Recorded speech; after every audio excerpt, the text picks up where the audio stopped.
नमस्ते आमा। नमस्ते। अनि आमा घाम तापेर बसिरहनु भएको छ रहेछ यहाँनिर होइन? भर्खर झुल्किया घाम। हजुर बेलुका 4 बजे भर्खर झुल्क्यो। ठिक छ आमा। अनि आमा यसपालि अब चुनाव हुन गइरहेछ देशमा भनेर भन्छन्। देशको माहौलले अब उल्टिने पो हो कि जस्तो पनि कुरा छ। हिजोसम्म चाहिँ यहाँ भ्रष्टाचारी दुनियाँ भइरहेको थियो, अब एक्कासी राम्रो पो हुन्छ कि जस्तो पनि छ। हजुरलाई के आशा लागेको छ त यसपालि होला केही? खै मलाई त त्यही त नि, चुनावको थाहा पनि छैन, यो सूचना पनि कसैले हामीलाई दिएको छैन। अनि के अब भनेपछि अब बेला त हुन लाग्यो आमा, अब सूचना दिने। अब यहाँका मान्छेहरू चाहिँ हजुरको घर दैलोमा आएर हजुरलाई भोट पाऊँ भनेर आग्रह गर्ने दिन त आउँदै नै छ। अब यो दिन आग्रह गर्ने दिन आयो भने हजुरले के कसैले ल म तँलाई आमै पैसा दिन्छु है म हजुरलाई भनेर कसैले भन्यो भने हजुर के त्यो पैसा लिनुहुन्छ होला कि लिनुहुन्न होला? म त बाबु मेरो यो उमेर भयो, हजुर म 77 वर्ष भइसक्यो, अहिलेसम्म एउटा खेल चुरुट खाएको छैन मैले। त्यसो भए अनि भ्रष्टाचारीको, देश लुटेराहरूको, ठगहरूको दिइरहेको पैसा त आफ्नै पैसा हो। त्यो पैसा लिएर बरु मलाई मनले लागेको मान्छेलाई नै म भोट हाल्छु भनेर पनि कहिलेकाहीँ किन हामीले पैसा दिन आउँदैन है? ए त्यही त। अनि यहाँ यताउता त लुट्ने बाटै हामीसँग त भन्छन् त, अनि पैसा बाँडेर चाहिँ भोट किन्छन् रे गाउँघरमा भनेर भन्छन् त। त्यो कुरा चाहिँ अहिलेसम्म हजुर म 77 वर्ष भयो, हजुर कति चुनाव जिताइसक्यो। हजुर हारिने पनि हार्यो होला, जित्ने पनि जित्यो होला। हजुर तर त्यो मैले त होइन एउटा खेल चुरुटी खाएको छैन मैले। थाहा छैन अहिले हजुरले चाहिँ अहिलेसम्म भोट कतिचोटि हाल्नु होला आमा? खै बिर्स्यो हाल्यो होला 10-15 चोटि त। अहिलेसम्म चाहिँ हजुरले सबैभन्दा धेरै भोट हालेको पार्टी चाहिँ के थियो होला?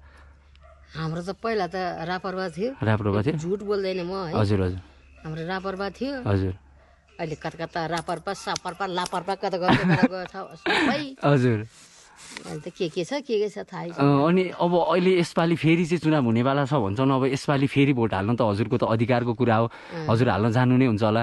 अब यसपालि चाहिँ कसलाई भोट हाल्न चाहनुहुन्छ? त्यही पुरानो देशको हालत यस्तै छ, अब यही हिसाबले चलोस् भनेर चाहिँ त्यही पुरानोतिर त गइँदैन होला। यसपालि त केही नयाँ होस्, अलिक विकास होस्, सुख पाइयोस् आफू। नयाँ चुनाव त बाबु हजुर थोरै पनि मैले 4-5 चोटि जिताइसकेँ। हजुर जस्ताको तस्तै। आमा हामी कस्तो गर्छु भन्ने त्यो भोट नपाउन्जेल जिउ गऱ्यो, भोट नै पाइसके छैन, उसको मुखै देख्दैन त्यो मान्छेको देख्दैन। अनि हामी यसो लाटो गाँडाले के थाहा पाउँछ?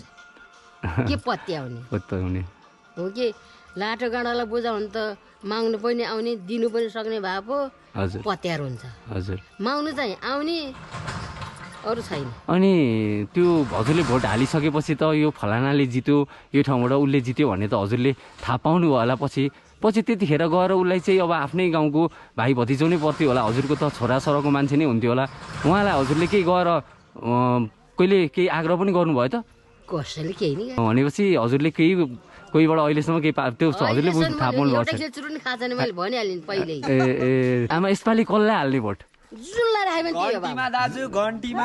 भोट घन्टीमा हो? ल ठिक छ। घन्टीमा लाइन त्यही हो, सन्टीमा लाइन त्यही हो, पन्टीमा लाइन त्यही हो।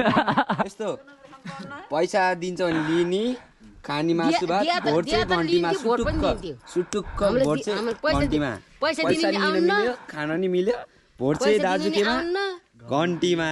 ओके ल गाइस, मासु भात पेलिनी हो, पैसा नि अहिलेसम्म एउटै खेल चुरुट खाएको छैन भनेर कताको मासु भातको आशा हो। चुरुट माग्नु त मलाई चुरुट खान मन लाग्छ। सट्टीमा भोट चाहिँ घन्टीमा आमा, सट्टीमा भोट केमा? घन्टीमा। घन्टी के हो, सन्टी के हो, के जात के उमेर हो, के चाहिँमा उठ्याएको हो त्यो पनि पत्ता छैन हामीलाई। अनि के भन्छ म त यसपालि भनेपछि भन्ने प्याच भोट माग्न आउनेलाई। अहिले त भोट माग्न आउनेलाई नपाउन्जेल गुरुबाउ, पाइसकेपछि दुर्बाउ। म त जुनसुकै आओस्, म त कोहीदेखि दब्दैन, कोही अब के बुढी भए मान्छे हो, बोल्नुलाई लाज पनि लाग्दैन है, नभएको बोल्नु पनि सक्दैन, भएको बोल्नुलाई अप्ठ्यारो पनि लाग्दैन। यस्ता विधिको कति चुनाव गइसक्यो, कति के गरिसक्यो, अहिलेसम्म त बुढीलाई ला भने एउटा खेल चुरुट खा भने छैन। अनि आमा अनि राजाको बारेमा चाहिँ के छ हजुरको विचार सोच? म त यो गौँटा जस्तै हो बाबु, म त हजुर पार मुनि बस्छ नि गौँटा, हजुर जस्तो गौँडा त्यस्तै हो। म त केही थाहा हुन्न मलाई त। छोराहरू बुढाहरू मेरै बुढाले पनि त गाउँको कति सेवा गरेर बस्यो है। अब उनीहरू चाहिँ गाम्चारे हिँड्थ्यो, हामी घरमुखा, के थाहा हामीलाई। के थाहा। अब छोराहरू अहिले गाम्चारे हिँड्छ, हामीलाई के थाहा। के हो बाबु भने जे भयो नि के भयो तपाईँलाई भन्छ है, हामीलाई के। हस् आमा, धन्यवाद समय दिनुभएकोमा धेरै धेरै धन्यवाद।